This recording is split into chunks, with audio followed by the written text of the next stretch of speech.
Assalamualaikum warahmatullahi wabarakatuh. Perkenalkan, nama saya Melina. Saya dari program studi pendidikan biologi Universitas Maritim Raja Ali Haji. Saya akan menjelaskan tentang motivasi belajar. Selamat menyaksikan dan semoga bermanfaat.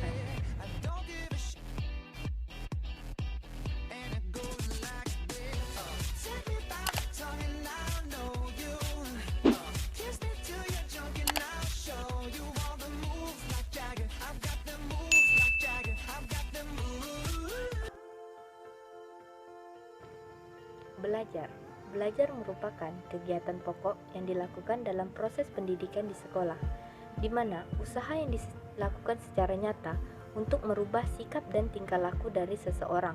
Dalam pencapaian perubahan sikap dan tingkah laku, dibutuhkannya sebuah motivasi belajar. Apa sih itu motivasi belajar?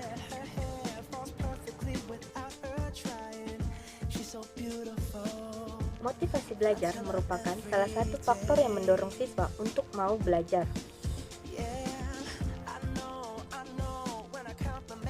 Motivasi belajar diklasifikasi menjadi dua. Yang pertama itu motivasi belajar intrinsik.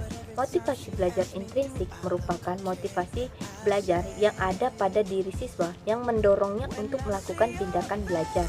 Contohnya itu siswa yang senang mengikuti pelajaran favoritnya. Dan yang kedua itu motivasi belajar ekstrinsik. Motivasi belajar ekstrinsik ini merupakan dorongan dari luar individu siswa yang mendorongnya untuk melakukan tindakan belajar. Contohnya itu siswa yang termotivasi oleh gurunya. Guru selaku pendidik perlu mendorong siswa untuk belajar dalam mencapai suatu tujuan. Fungsi dari motivasi dalam pembelajaran yang pertama itu mendorong siswa untuk beraktivitas. Motivasi termasuk dorongan yang diberikan untuk siswa semangat belajar. Besar kecilnya semangat siswa untuk belajar ditentukan dari besar kecilnya motivasi dari orang tersebut. Dua itu sebagai pengarah. Tingkah laku yang ditunjukkan setiap individu pada dasarnya diarahkan untuk pencapaian tujuan yang telah ditentukan. Motivasi sebagai pendorong usaha dan juga sebagai pencapaian hasil prestasi.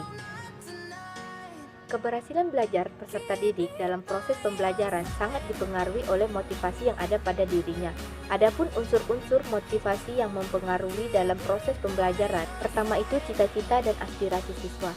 Cita-cita akan memperkuat semangat siswa untuk belajar baik secara intrinsik maupun ekstrinsik. Dan yang kedua itu kemampuan siswa. Keinginan siswa harus berdampingan dengan kemampuan dan kecakapan untuk mencapai suatu tujuan. Dan yang ketiga itu kondisi siswa. Kondisi siswa baik kondisi jasmani dan rohani. Itu kondisi lingkungan siswa. Kondisi lingkungan siswa itu berupa kondisi lingkungan keluarga, sekolah, teman sebaya, dan juga lingkungan bermasyarakat. Dalam proses pembelajaran, motivasi intrinsik sangat sulit untuk diciptakan karena motivasi intrinsik ini datang dari dalam diri siswa tersebut. Kita tidak tahu seberapa besar motivasi intrinsik ini mempengaruhi semangat siswa untuk belajar. Hal yang perlu dilakukan yaitu untuk mengembangkan motivasi ekstrinsik siswa untuk membantunya giat semangat untuk belajar. Dengan demikian, peran guru penting dalam proses penumbuhan motivasi ekstrinsik siswa.